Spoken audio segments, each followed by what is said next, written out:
कभी जब घर में माँ नाराज होती है तो माँ बोलती नहीं, फिर भी आप समझ जाते आज माँ नाराज है। वहाँ आप शब्द पर ध्यान नहीं देते परंतु उनकी क्रिया समझ जाते हैं हाव भाव से। ऐसे अच्छा होता कि आज आप भाव भाव से प्रवचन समझ लेते तो ज़्यादा अच्छा होता। फिर भी कोशिश तो मुझे करनी ही है। कल मैंने आपको कहा था कि ध्यान के माध्यम से हम अपने अंदर शक्ति रूप विराजमान परमात्मा को अभिव्यक्त कर लेते हैं और परमात्मा के अतिरिक्त जो अपरमात्मा बने की व्यवस्था है हम उसको पूर्ण रूप में नष्ट कर देते हैं। तो जो भगवान बनने का परमात्मा दशा को प्राप्त करने का इच्छुक है वह है ध्याता, ध्यान करने वाला। जब मंदिर में आता है तो उसका रूप कैसा होता है? मंदिर आने के बाद जब वो अंदर आता है तब उसका रूप कैसा होता है? और अंदर आने के बाद जब वो अंतरात्मा और अंतरात्मा बन के परमात्मा के बन जाता है तब कैसा रूप होता है? मनुष्य यदि वह श्रद्धालु होकर मंदिर आया तो उसका मंदिर आना साफ है। जनरली लोग यही कहते हैं कि भगवान के सामने कुछ मांगना नहीं चाहिए, पर मैं कहती जरूर मांगना चाहिए। यहाँ नहीं मांगोगे तो कहाँ मांगोगे? जहाँ नहीं मांगने जैसा वहाँ तो आप मांगते हो, जहाँ कुछ मिलने वाला नहीं है वहाँ गिड़गिड़ाते हो, मांगते हो, और जहाँ मांग खाली नहीं जाती है वहाँ आप मांगते। तो जब श्रद्धालु भक्त भगवान के दर्शन को आतुर व्यक्ति, एक अच्छा भक्त जब मंदिर आता है तो मंदिर में प्रवेश करते समय आप कहते हैं जनरली ओम जय जय निश्चय निश्चय। ये तो हो गई शब्दावली, पर आपकी सोच किस प्रकार की होनी चाहिए? जब आप मंदिर आ रहे हैं आपके अंदर परिणाम क्या रहना चाहिए? तो आचार्य कहते हैं जब आप मंदिर आ रहे हैं तब आप कहते हैं दासो हम, हे भगवान मैं आपका दास हूं। क्यों? वैसे दास प्रथा तो बहुत गलत है और अब माइक पे मैं कह रही हूँ कि दास बन जाओ। गृहस्थ की दासता स्वीकार करना दुख का कारण है, परंतु अनंत भगवान की यदि आप दासता स्वीकार कर लोगे तो आपका कल्याण हो जाएगा। तो अनंत के दर्शन का इच्छुक, चरणानुरागी, गुणानुरागी, उनके मार्ग का अनुरागी, वह क्या कह रहा है कि हे भगवान मैं आपका दास हूं। यानी कि जैसे दास आपकी अपने स्वामी की प्रत्येक आज्ञा को स्वीकार करता है, उसकी अनुकंपा चाहता है, उसकी छत्र छाया चाहता है, कृपा दृष्टि चाहता है, हे भगवान मैं आपका दास बन के आया हूं। क्योंकि ध्यान करने से उसे अच्छे से एहसास हो गया कि यदि मुझे ध्यान करना है इस अनंत अवस्था का, ध्यान करके कुछ पाना है इस अनंत अवस्था को पाना है, तो मेरा ध्यान ध्यान भी अनंत भगवान का और ध्येय का फल भी, ध्यान का फल भी अनंत अवस्था है। तो इसीलिए उस ध्यान के माध्यम से उसने जान लिया है कि यदि कोई एकमेक संसार में तारणहारा उद्धारक कोई है तो अनंत भगवान। तो उस भक्ति भाव से ओतप्रोत होकर चला आ रहा है। खाली मुंह से कहने से काम नहीं चलेगा दासो हम, यदि भगवान दासो हम छुट्टी, परंतु उस शब्द के साथ आपकी सोच, आपका चिंतन, आपके अंदर कसायों का विसर्जन हो जाना चाहिए। हे भगवान दासो हम, मैं आपका दास हूं। आपका दास कैसा होता है? आपकी आज्ञा का पालन करने वाला होता। आपके मार्ग का अनुकरण करने वाला होता है। कभी भी वह स्वप्न में भी अपने मालिक पर अविश्वास नहीं करता है, उसके विरुद्ध चर्या नहीं करता है, उसके प्रतिकूल व्यवहार नहीं करता है। दासोहम का अर्थ ये है। अब आपको टटोलना है कि भगवान के सिद्धांतों के विरुद्ध चर्या है क्या? यदि है तो दासता झूठी है। दास तो ऐसे ही होता ना, हाँ में हाँ, जी में जी, ना में ना।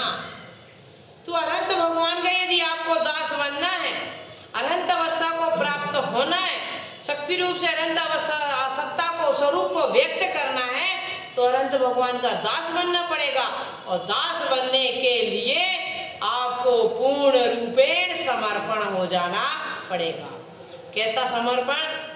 आज का बच्चा नहीं, कम से कम 30-40 साल पहले बच्चा अपनी माँ से किसी आवश्यकता की पूर्ति के लिए कितना गिड़गिड़ाता था, चरणों में पड़ जाता था। माँ कहती थी यहीं बैठना पड़ेगा, बोले हाँ। बोले अब सड़क पे खेलने नहीं जाएगा, बोले हाँ। हर चीज में हाँ थी। आज पैसा मांगना, कल नहीं मांगेगा तो भी हाँ कह, जबकि उसे कल मांगना है। फिर भी वो कह रहा है कल पैसा नहीं मिलेगा, आज भर मिलेगा, एक सप्ताह बाद मिलेगा, तो भी कह देता हाँ माँ, पर आज तो पैसा मुझे दे दो। माँ नहीं सुनती है तो पीछे पल्लू पकड़ के पीछे पीछे घूमता। माँ उस कमरे में गई तो उसमें जाता है, माँ कुएं पे गई तो कुएं पे जाता है, माँ रसोई में गई तो बस एक ही धुन है कि अगर मैंने 50 पैसे की डिमांड की, 50 पैसे, तो 5 पैसे मिल जाते तो बहुत बड़ी बात थी। तो 5 पैसे भी मिल गया, एक ही उद्देश्य है, माँ से कुछ पैसा मिल जाए। हर बात के लिए वह कंप्रोमाइज कर लेता है। ठीक, यदि आप अनंत भगवान के दास बने हैं, आपने कहा दासो अहम, मैं आपका दास हूं, तो फिर हर चीज में समर्पण होना चाहिए। कभी भी ये नहीं सोचना चाहिए कि नहीं ऐसा नहीं, ऐसा ऐसा। No arguments, no comments. जो भगवान ने कहा वह स्वीकार है। एक आपको दृष्टांत के माध्यम से कहेंगे। एक व्यक्ति ने, बादशाह ने 2 गुलाम खरीदे। कितने? 2 गुलाम। फिर एक गांव में गया, फिर 10-5 गुलाम खरीदे।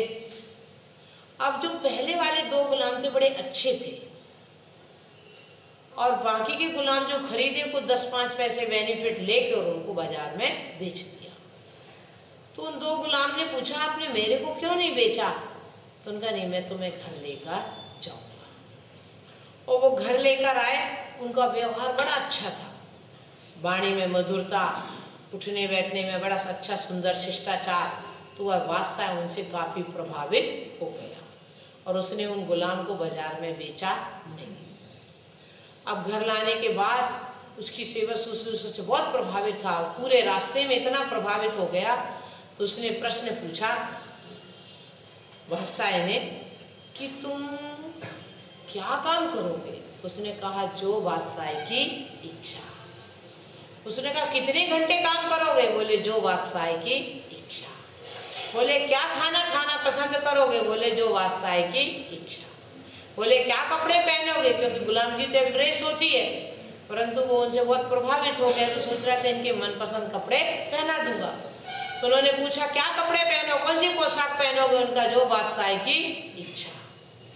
बोले मेरे पास काम करोगे, महल में काम करोगे, कहाँ काम करोगे? उनका जो बादशाह की इच्छा। तो बादशाह थोड़ा सा खींच गया और झुंझला के बोलता है मैं तुमसे जब भी प्रश्न पूछता हूँ तुम एक ही उत्तर देते हो, जो बादशाह की इच्छा। तो बादशाह कहता है, वो गुलाम कहता है बादशाह गुलाम की कोई इच्छा होती है? गुलाम की तो कोई इच्छा होती ही नहीं है। यदि वास्तव में आप त्रिलोकीनाथ के दासों गुलाम बने तो आपकी कोई इच्छा नहीं होनी चाहिए। जो भगवान का आदेश है, जो निर्देश है, जो मार्ग है, वही मुझे मंजूर है। तो एक गुलाम को भी समझ में आ गया था कि यदि वास्तव में मुझे बादशाह को खुश करना है, तो एक सांसारिक विषय है, यदि मुझे बादशाह को खुश करना है, सुख से जीवन व्यतीत करना है, तो बादशाह की इच्छा में मुझे अपनी इच्छा मिला देनी चाहिए। जो कुशल गृहिणी होती है, कुशल पत्नी होती है, अच्छा सुखी दाम्पत्य जीवन व्यतीत करना चाहती है, वो पति की इच्छा में अपनी इच्छा निहित कर देती है। ठीक इसी प्रकार यदि आप सच्चे अर्थों में भगवान के दास बने हैं, दासों हम आप कह रहे हैं कि भगवान में आपका दास हूँ, तो भगवान के सिद्धांत से हटकर कोई सिद्धांत नहीं, भगवान के मार्ग से हटकर कोई मार्ग नहीं, भगवान के आदर्श आचार से बढ़कर हटकर कोई आचार नहीं है। तब तो आपका दासो हम कहना सार्थक हो जाएगा। और जो इस प्रकार दासो हम कहता है, उनके मार्ग में रच जाता है, उनके सिद्धांतों में आत्मसात कर लेता है, वही एक समय पाके कहता है क्या शुद्धो हम।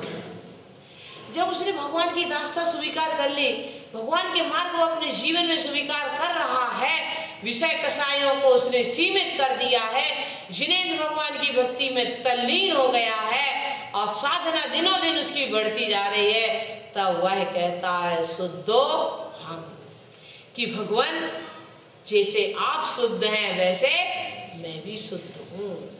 आप व्यक्त रूप से हैं, मैं अव्यक्त रूप से हूँ। मैं शक्ति रूप से हूँ, मेरे अंदर वह क्षमता है जो आप शुद्ध अवस्था आपने प्राप्त कर लिए, वह मेरे अंदर है, मुझे इसे व्यक्त करना है। तब वह कहने लगता है शुद्धो हम, उसे अपने आत्म स्वरूप का बोध हो जाता है। जो पुराना नौकर होता है, मालिक का काम करते करते व्यापार के एक एक हुनर मालूम हो जाते उसे। आप देखो बड़े बड़े जो फर्म वाले होते हैं, उनके मुनीम 10-20 साल के सर्विस करके अपनी फर्म डाल लेते हैं। जो मुनीम दीवान जी होता है ना, वो 5-10 साल में स्वयं किसी फैक्ट्री का मालिक बन जाता, क्योंकि मुनीम जी को पूरे व्यापार का पेटा मालूम रहता, पूरे व्यापार का पेटा मालूम रहता, और वो 5-10 साल में स्वयं मुनीम जी मुनीमी छोड़कर, दीवानगी छोड़कर और कहीं नया व्यापार चालू कर लेते। ठीक इसी प्रकार यदि आप भगवान के दास बने हैं, तो कुछ समय अच्छी तन्मयता से भक्ति में तल्लीन होंगे, तो आपको स्वयं अपने आत्म स्वरूप का एहसास, श्रद्धा होगी कि मैं भी शुद्ध बुद्ध चैतन्य चमत्कार हूँ। भगवान के दर्शन हम करते किस लिए? भगवान को खुश करने के लिए। तो कमेटी वालों को खुश कर, वहीवट करने वालों को खुश करने के लिए, देखो हम इतने लोग आ रहे हैं, तुमने मंदिर अच्छे से बना दिया। क्यों आते? निज दर्शन हेतु जिन, हम बड़े स्वार्थी हैं। अपना दर्शन पाने के लिए, अपने आत्म स्वरूप का बोध करने के लिए भगवान के पास आते हैं। आईना में मुंह क्यों देखते हैं? आईना से प्यार है? आईना के सामने क्यों जाते हैं आप? आईना से प्यार है?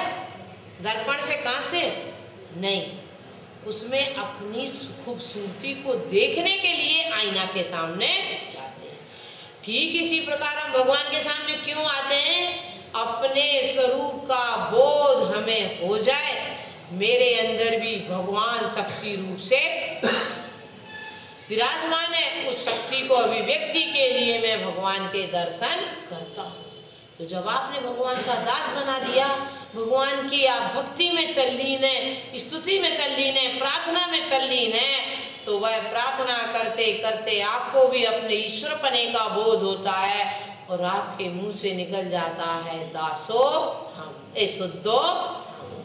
हे भगवान, अब मैं भी शुद्ध हूँ। और जब मुनीम जी को मालूम पड़ जाता है कि हम भी कुछ हैं, तो अपनी फैक्ट्री तो नई डाल ही लेते हैं। ऐसा ही जब भगवान की भक्ति करते करते आत्म स्वरूप का बोध हो जाता है, आत्म शक्ति के प्रति श्रद्धा जागृत हो जाती है, तब वह स्वयं एक दिन उसी मार्ग पर चल पड़ता है। और जब उस मार्ग पर चलता है तो बाहर का जितना